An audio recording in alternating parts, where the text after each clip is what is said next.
Welcome to The Explainer. Today, we're tackling one of the biggest questions out there. How do you actually build wealth?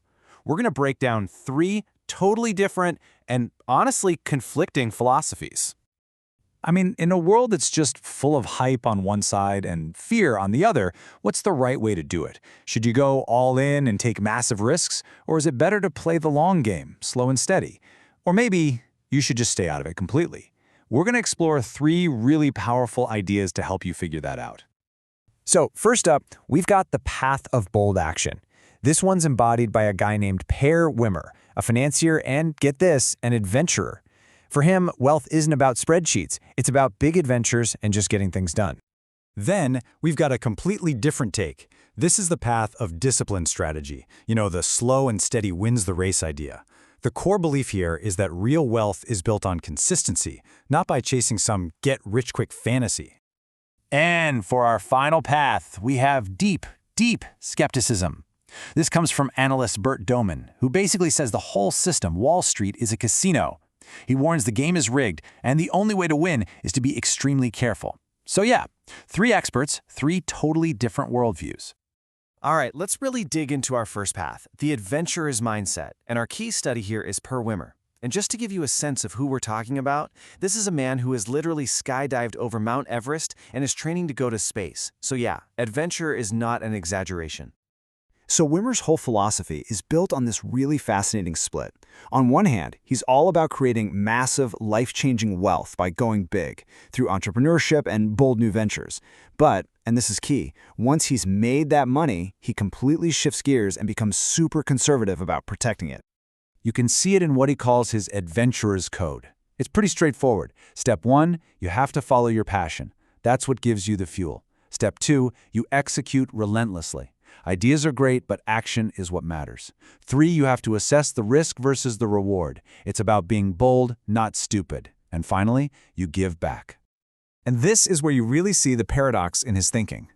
When it comes to his life experiences, his risk tolerance is, frankly, off the charts. Skydiving over Everest? Yeah. But when it comes to his investing, he's the total opposite. He protects his core capital with conservative, diversified ETFs. For him, the real adventure is in building the business. Gambling with the profits? That's not an adventure, that's just foolish. Okay, so let's pivot now to a completely different playbook. This is path number 2, the strategist's method. And if the adventurer is about passion and action, the strategist is all about discipline and clarity. The entire philosophy of the strategist really boils down to understanding one crucial distinction. And it starts with the definition of investing. We're talking about the act of growing your money steadily, safely, over a long time. It's lower risk, and it's based on the fundamental value of what you're buying. And then you have its wild, unpredictable cousin, speculating. This is a high-risk, high-reward game. It's all short-term, driven by hype and rumors, and it's incredibly volatile. It might be a thrill, but according to the strategist, it is not a reliable way to build wealth. And here's the core conflict laid bare. The strategist argues that way too many people confuse these two things. They think they're investing when they're actually speculating. You see, investing is a long-term plan, while speculating is basically just buying a lottery ticket and crossing your fingers. So, what's the game plan? The key word is discipline. It's not about trying to find the next hot stock. It's about methodically, almost robotically, investing a set amount of money every single month into diverse, reliable funds, like an S&P 500 index fund. You focus on assets that have a proven track record, and then you just let compounding do all the heavy lifting over time. Okay, so we've had the adventurer who says go big, and the strategist who says go slow and steady.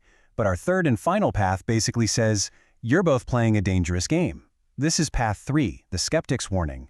And for this, we turn to analyst Bert Dohmen.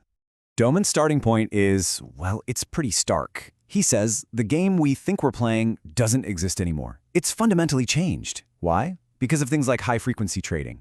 He argues these automated systems have created a market where the average person is just completely outmatched right from the get-go. And just to put a number on that, think about this. These high-frequency trading machines can execute 90,000 trades per second. 90,000. It's not just about being fast. It's about algorithms exploiting tiny price changes in milliseconds. And according to Dohmen, this has turned Wall Street from a place of investment into a high-speed casino, or the house has a technological edge that you can never, ever beat. And it gets worse. He looks at the market today and sees these eerie parallels to the times right before the biggest crashes in history. 1929, 1987, 2000, 2008. The common thread every time? Insane, unprecedented levels of debt and speculation. He believes it's created a system that is dangerously, dangerously fragile. So what are you supposed to do? Well, for the skeptic, the advice isn't about how to win the game. It's about how to survive it. It's a defensive playbook. First, you have to prioritize your own financial education. Then, you get out of all forms of leverage, no debt. You avoid all those speculative things like leveraged ETFs.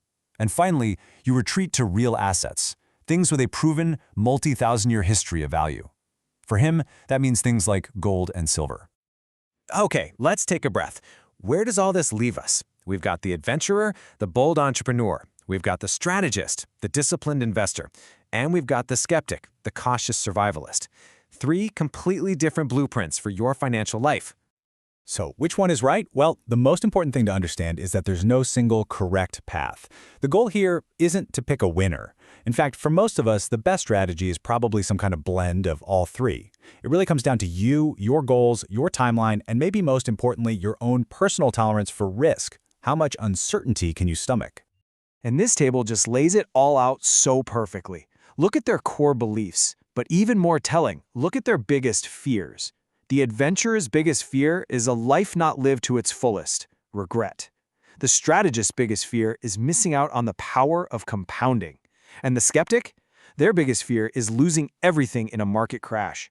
Seriously, think about which of those fears hits closest to home for you. It tells you a lot about your own financial DNA. But you know, for all their differences, there's one thing they all agree on. One powerful, common thread. And it's this: ignorance is not an option. It doesn't matter which path you lean towards. Whether you're building a business, systematically investing, or just trying to protect what you have. Financial literacy, knowing yourself, and having a disciplined plan, those things are completely non-negotiable. And that really brings us to the final, most important takeaway. The first step in your financial journey isn't picking a stock or an ETF or anything like that. The first step is to figure out your own philosophy, to ask yourself, am I an adventurer, a strategist, a skeptic? Because understanding which parts of each of these live inside you, well, that is the single most important investment you will ever make.